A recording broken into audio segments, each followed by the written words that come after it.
La chirurgie de l'insuffisance cardiaque est probablement le secteur de la chirurgie cardiaque qui se développe actuellement, alors que les autres ont plutôt tendance à évoluer d'une certaine manière.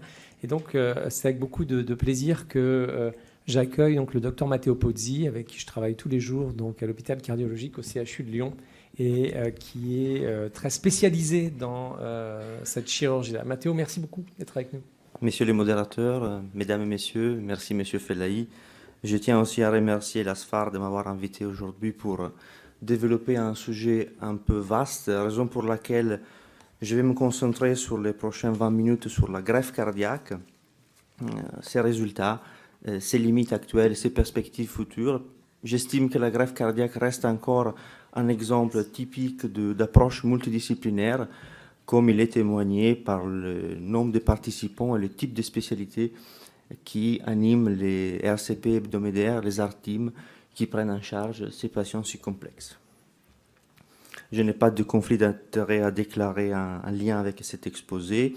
Et aujourd'hui, l'insuffisance cardiaque reste un problème de santé publique. Quand on regarde les statistiques de l'American Heart, pratiquement 6 millions d'Américains adultes sont insuffisants cardiaques, ce qui fait une prévalence d'approximativement 2%. Mais la donnée statistique la plus importante, et a priori la dernière, c'est-à-dire l'insuffisance cardiaque, est censée augmenter de pratiquement 50% entre 2012 et 2030. L'insuffisance cardiaque est un problème de santé publique aussi parce qu'il y a un rapport quasiment linéaire entre l'âge et la prévalence de l'insuffisance cardiaque. Et quand on regarde les dernières guidelines de l'OSC publiées en 2021, on retrouve les mêmes données. La prévalence de l'insuffisance cardiaque est proche de 1% pour les sujets jeunes et elle augmente jusqu'à 10% quand on se concentre chez les sujets un peu plus âgés. Et quand on revient en France, l'insuffisance cardiaque a une morbimortalité qui est très importante. Et encore une fois, la donnée statistique la plus importante est la dernière. Si on se concentre uniquement sur les patients qui sont hospitalisés pour des poussées d'insuffisance cardiaque, eh bien, il y en a quasiment 1 sur 3 qui va décéder pendant les 12 mois suivant la sortie de l'hôpital. Bien évidemment, il y a différents types d'insuffisance cardiaque qui sont différents sur la présentation clinique. Aujourd'hui, on se concentre surtout sur l'insuffisance cardiaque avancée qui a été définie de façon différente par différentes sociétés savantes.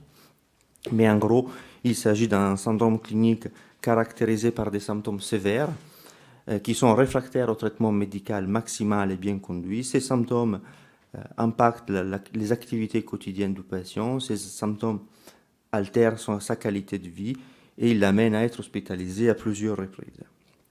Aujourd'hui, la greffe cardiaque reste le traitement de référence de l'insuffisance cardiaque avancée, j'ose dire même l'insuffisance cardiaque terminale, c'est-à-dire une insuffisance cardiaque qui est désormais réfractaire au traitement médical maximal et qui ne se prête pas à une prise en charge invasive, soit percutanée, soit chirurgicale. Les résultats de la greffe sont bons. Quand on regarde les statistiques du registre ISHLT, la survie à 1 an est proche de 85%. Et quand on regarde le dernier rapport de l'Agence de la biomédecine, la survie à 30 jours est proche de 90% et la survie à 1 an est proche de 80% quand on se concentre sur la cohorte des patients greffés plus récemment.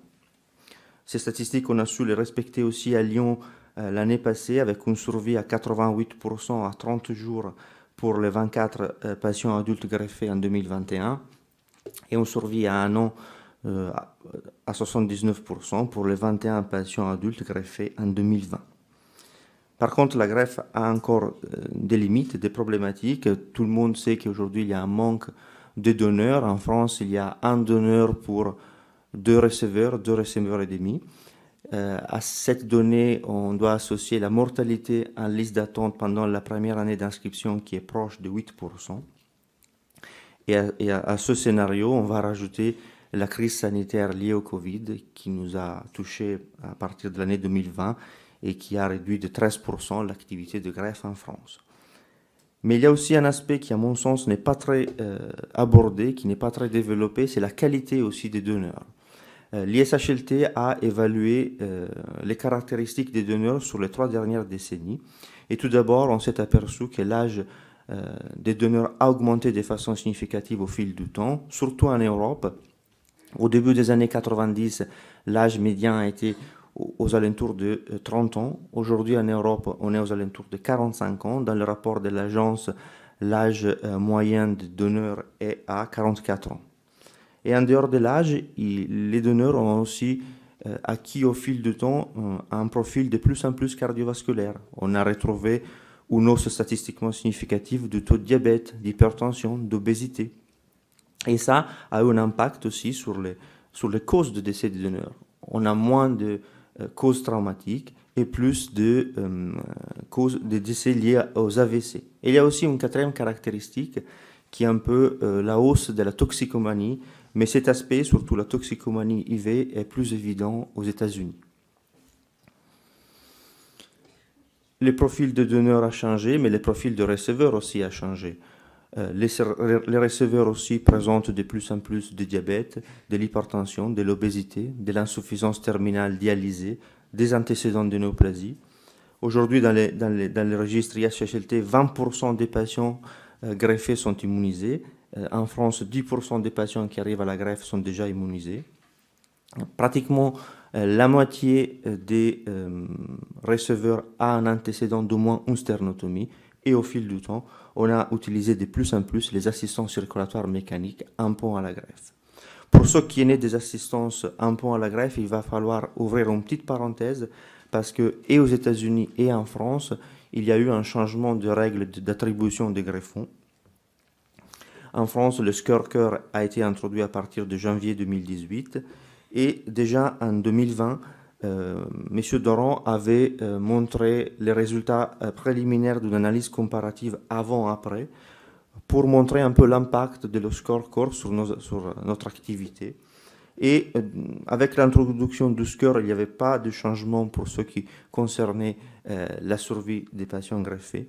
Par contre, le SCORE favorisant l'accès à la greffe chez les patients sous assistance temporaire, notamment sous ECMO, on a assisté à une hausse statistiquement significative de la mise en place des ECMO en pont à la greffe.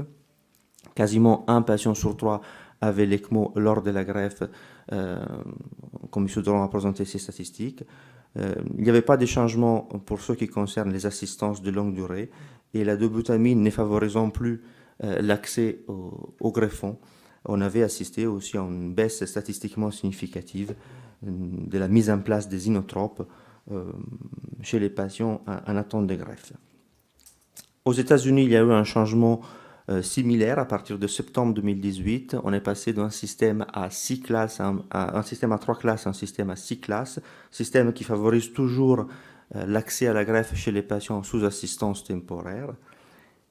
Et quand on regarde les premières analyses comparatives, on retrouve une baisse de la mise en place des LVAD en pont à la greffe, qui était de 47% avant l'introduction des nouvelles règles et qui maintenant aux États-Unis est proche de 14%. En France, dans le dernier rapport de l'agence, les 25% des nouveaux inscrits sont sous ECMO, alors que seulement 10% des patients étaient sous assistance de longue durée au moment de l'inscription.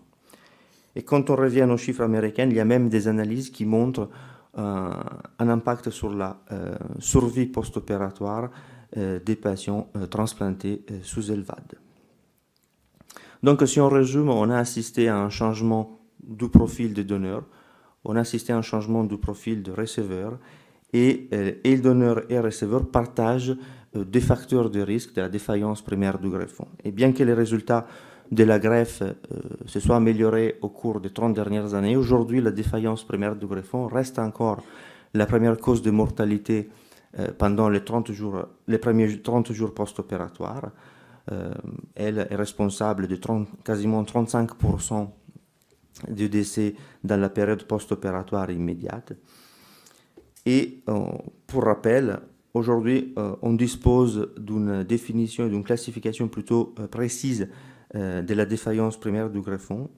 L'IHHLT a fourni ces éléments depuis 2014 et comme vous pouvez voir, la défaillance isolée du ventricule gauche a été mise avec la défaillance biventriculaire, alors que la défaillance isolée du ventricule droit est encore considérée de façon séparée.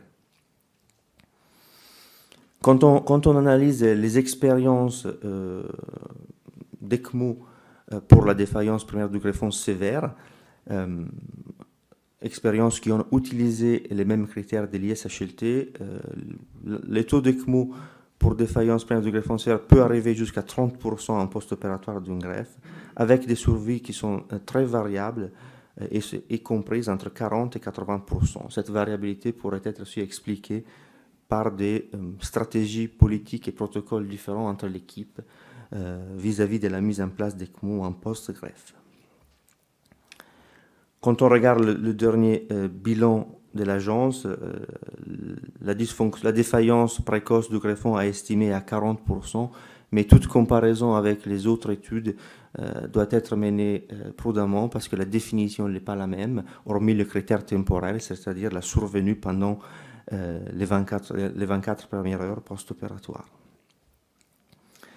Donc, aujourd'hui, on a l'impression que la défaillance primaire du greffon joue encore un rôle important dans les résultats de la greffe cardiaque, raison pour laquelle il faudrait insister dans l'avenir sur des moyennes de meilleure préservation et évolution des greffons, telles que la perfusion ex vivo. Ici, vous voyez la machine qui aujourd'hui est la plus utilisée, la plus connue pour la perfusion ex vivo, l'OCS de Transmedix. Il s'agit d'un dispositif portable qui permet une perfusion quasi physiologique du greffon grâce à la présence d'une pompe à flux pulsatile.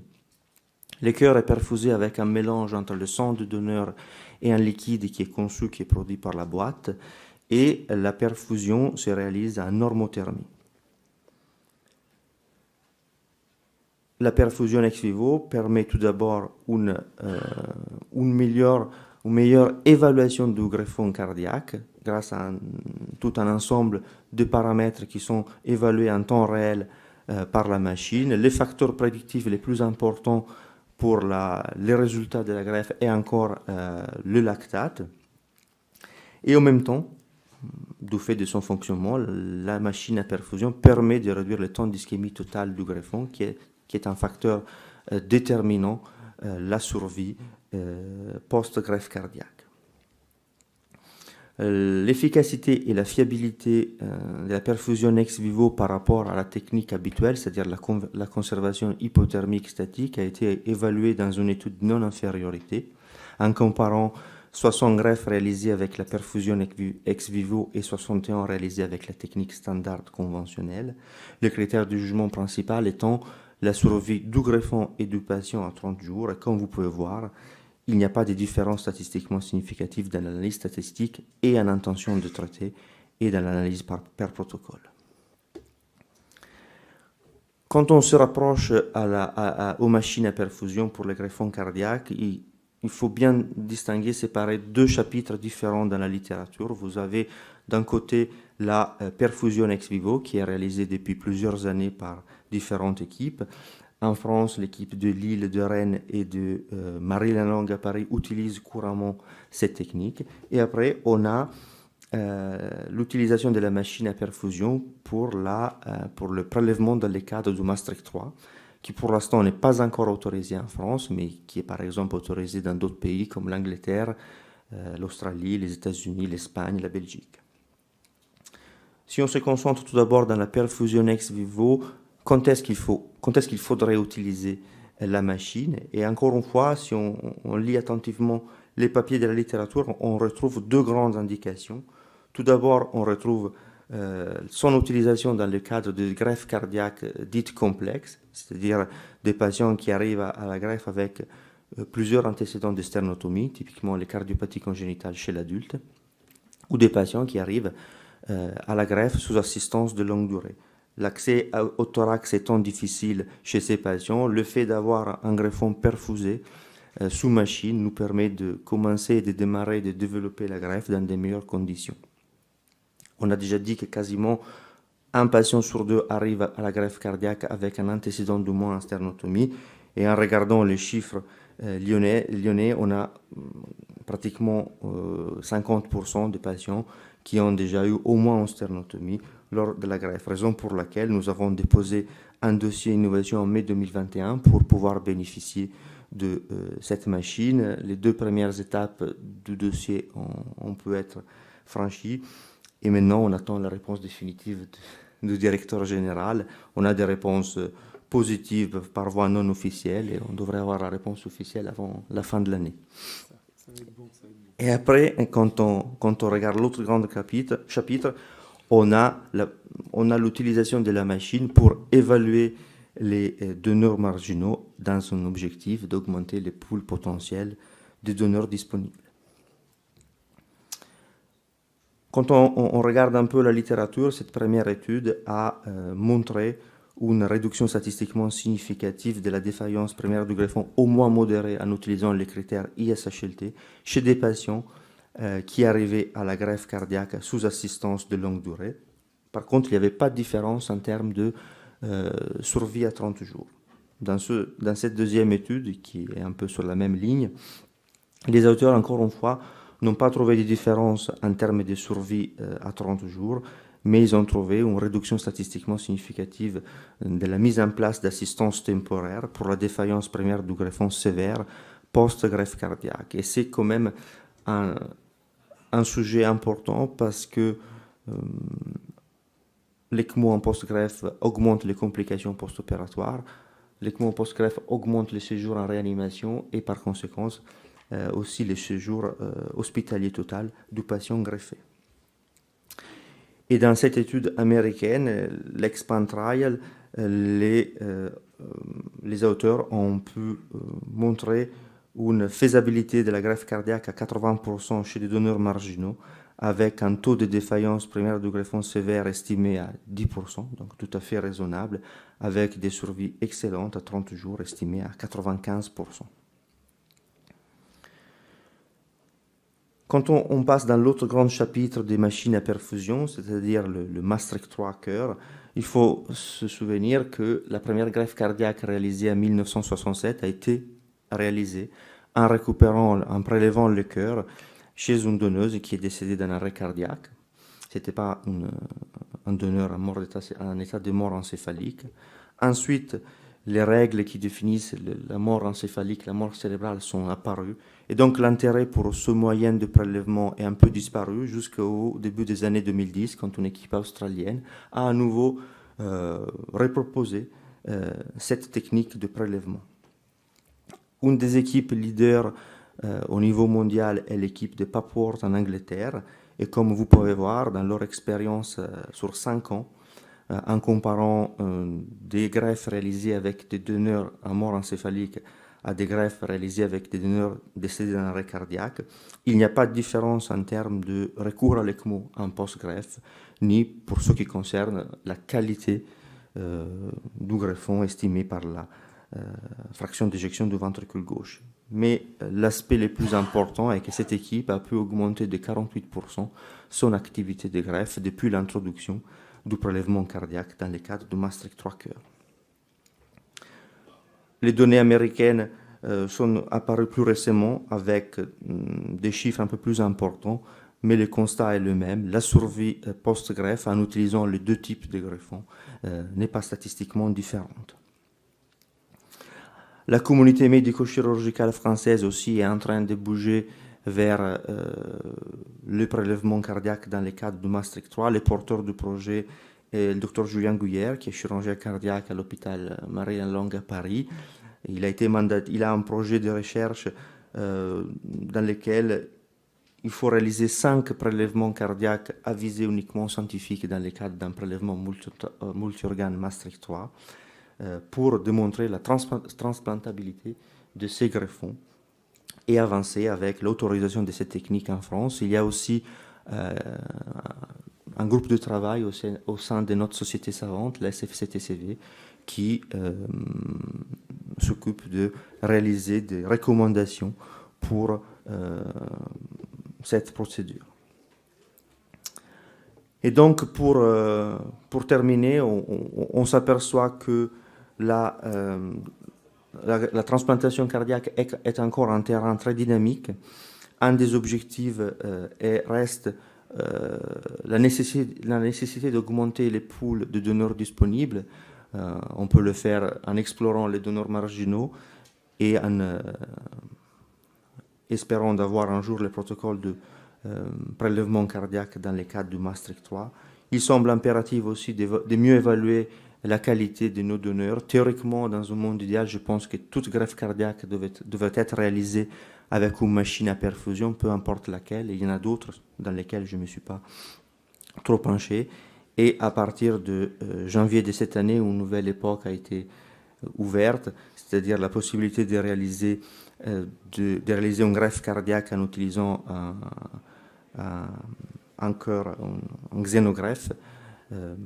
Mais nous sommes encore un peu à l'aube de cette technique. Il va falloir encore attendre d'autres résultats pour pouvoir la tester. Moi, je vous remercie pour votre attention.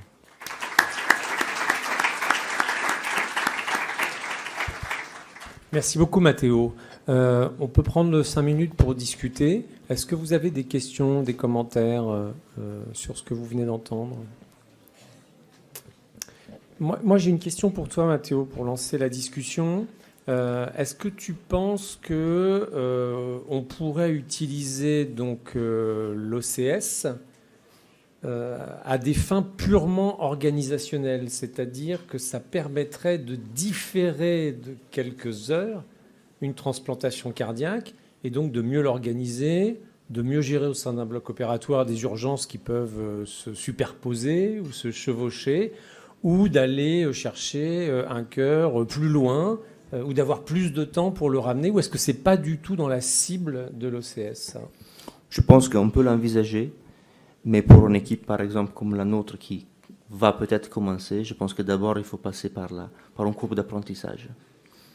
Et ensuite, planifier des interventions, entre guillemets, programmées. C'est quelque chose qu'on pourrait envisager, mais pas tout de suite, je pense. Oui, moi j'avais une question. Sur la diapo où on voit la diminution du LVAD qui est amené à la greffe, moi j'avais la notion quand même que les nouvelles règles d'attribution des greffons nous poussent un peu à mettre des LVAD. C'est-à-dire qu'aujourd'hui, en 12 jours sur un choc cardiogénique, il faut avoir pris une décision, sinon malheureusement le patient n'a plus de points. Et est-ce que c'est parce que l'effet n'est pas encore arrivé et on va voir arriver après des patients avec LVAD, mais j'ai l'impression qu'on alimente la cohorte de LVAD, non ? Si on regarde les statistiques, les LVAD en France, en tout cas, sont restés stables, un point à la greffe. Par contre, on a assisté à une augmentation de l'ECMO. Ça, c'est logique. Oui. On a tout de suite les points et on peut accéder facilement à la greffe. Il faut aussi savoir qu'au fil du temps, l'Agence de la biomédecine a changé les règles vis-à-vis des patients sous LVAD, parce qu'en certain temps, on s'était aperçu qu'ils étaient un peu les oubliés de la liste. Parce qu'un patient sous LVAD qui n'a pas de complications va plutôt bien, et donc il n'a pas assez de points pour accéder à la greffe. Donc aujourd'hui, tous les 5 greffons, il y en a un qui est ciblé, qui est dédié à un patient sous LVAD. La deuxième question, c'était pour Papworth. J'avais la notion qu'ils ne mettaient pas de circulation extracorporelle, non ? Ils s'attaquent directement aux organes. Ils vont devoir s'adapter quand même pour le cœur, j'imagine, non ? Pour Papworth, le protocole anglais est différent du protocole australien. Dans Papworth, ils font la sternotomie rapidement et ils vont mettre un COC entre l'OD et l'aorte ascendante après avoir clampé les tronçons aortiques. Ils vont assister les cœurs pour 20-30 minutes et après ils font une sortie de COC, on l'appelle comme ça, des CMO. Ils vont évaluer les greffons. Si les greffons sortent facilement de l'assistance, après ils le mettent sur machine. Parce que pour les organes périphériques, foie ou rein, ils s'attaquaient directement à l'organe. Exactement, tout à fait. Alors que dans l'équipe australienne, il y a la sternotomie rapide, il y a le prélèvement de greffons et le prélèvement est ensuite mis sur machine. Il n'y a pas la phase d'assistance et évaluation préliminaire. Est-ce qu'il y a d'autres questions, d'autres commentaires ? C'est vrai que ce score cœur, on en vient parfois même à se demander si ça ne pose pas certains problèmes un peu éthiques. Tu en penses quoi, toi, en tant que chirurgien, avant qu'on conclue la séance ? Il y a un moment où on a pensé de tout régler avec des ECMO. En mettant les ECMO, on va voir le cœur rapidement et après on s'est aperçu que certains patients, même s'ils ont l'ECMO, même s'ils ont greffé, ont des résultats moyens. Typiquement les patients qui sont dialysés sur les ECMO, qui sont intubés. Donc il faut être prudent. Mais c'est un score qui invite à une dérive parfois de règles. Oui. Moi je trouve quand même que ça pose problème quand on je trouve aussi. Pour les centres experts, ça pose problème parce que toujours, c'est à la fois long, mais en même temps, c'est très court. Et quand on a des transferts de centres périphériques, c'est déjà au moins 2-3 jours. Le patient arrive, il faut le réveiller, il faut l'évaluer, il faut faire le bilan. Et il y a des moments, on se dépêche un petit peu en se disant ça ne va pas récupérer, et sur des critères qui sont au doigt mouillé, quoi. Et peut-être que si on avait la possibilité de se donner 2-3 jours de plus, ou peut-être même une semaine de plus, et pourquoi pas 2 semaines de plus, peut-être que ça marcherait. Alors je suis d'accord, avec l'ECMO, plus c'est long, plus on a des complications, donc il y a une fenêtre. Et le deuxième élément limitant, c'est qu'aujourd'hui, c'est vrai que l'ECMO est bien. Nous, à Bordeaux, on fait pas mal d'INPELA, et c'est vrai qu'on a pour des indications très ciblées, les infarctus où il n'y a que le VG qui est touché, franchement, on a une stratégie qui est très agréable, sur laquelle on a vraiment monté en expertise. Et à Montpellier aussi, je pense qu'il y en a bien d'autres. Et c'est vrai que là, le patient, il n'a pas de points. Et ça, c'est un vrai problème, parce que ça veut dire qu'il faudrait presque le mettre une ECMO, simplement des canules dans le Scarpa, pour qu'il récupère des points. Voilà. Et ça, c'est un vrai problème. En même temps, comme l'ECMELA va disparaître, parce qu'ils vont arrêter la commercialisation, et vous commercialisez que la 5.5, qui coûtera déjà 2 fois plus cher. Donc du coup, là, le problème, il va être résolu. Après, sous ECMO, on a aussi le problème temporel, c'est-à-dire à partir des J12 d'ECMO, les points descendent, et à partir des J16, les patients sont contre-indiqués. Nous, on a essayé de sensibiliser un peu les centres périphériques en leur disant de nous prévenir dès la pause d'ECMO. Exactement. Ok, écoutez, on me prévient qu'il faut qu'on libère la salle, là, maintenant. Donc, merci à tous d'être restés jusqu'à la fin de cette session. Merci aux orateurs et bonne continuation dans le congrès. Merci Mathéo.